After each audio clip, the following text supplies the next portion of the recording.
I was about to be fired in front of everyone. Then my boss said something that completely broke me and rebuilt me.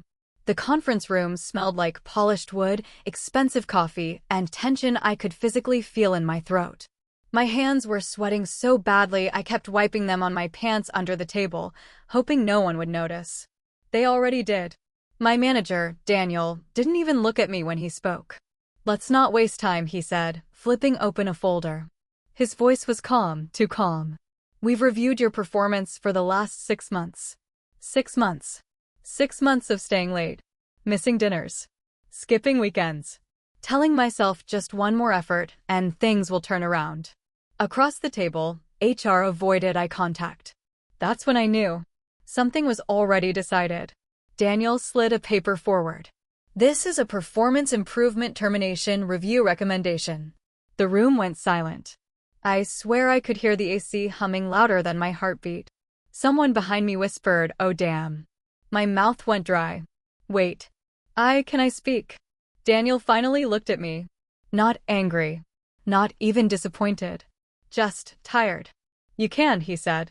"But we've already heard your results." That hit harder than any insult. I looked down at the document. My name. My failures listed like evidence in a criminal case. But then something in me snapped, not in rage, but in desperation. "I know I've been underperforming," I said, my voice shaking. "But I don't think this is the full story." A few people shifted in their seats.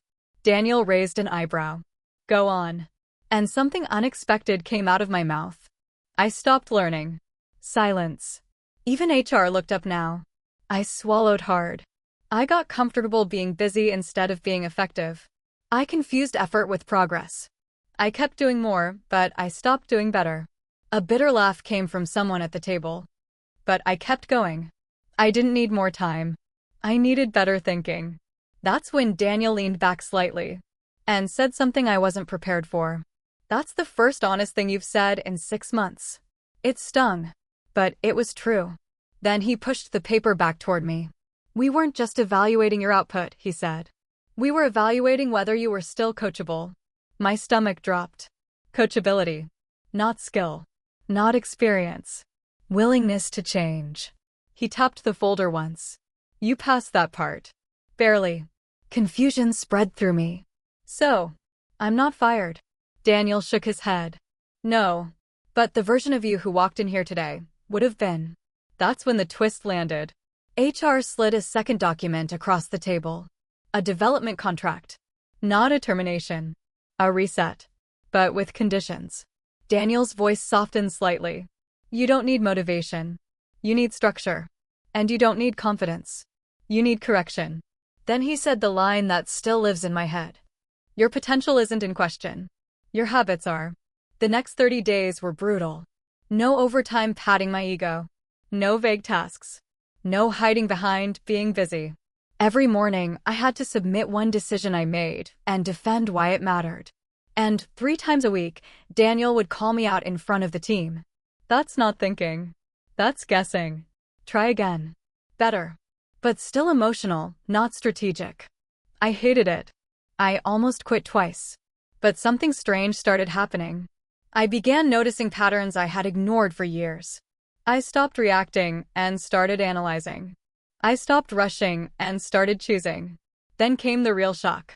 One afternoon, Daniel called me into his office. He didn't have a folder this time. Just a pen. He tossed it onto the desk. "You see that?" I nodded. "That's your old performance." Then he picked it up and set it upright. "And that's you now." It stood. Balanced. Intentional. "You're not fixed," he said. "But you're finally aware." Then he said something I'll never forget. "Most people don't fail because they're incapable.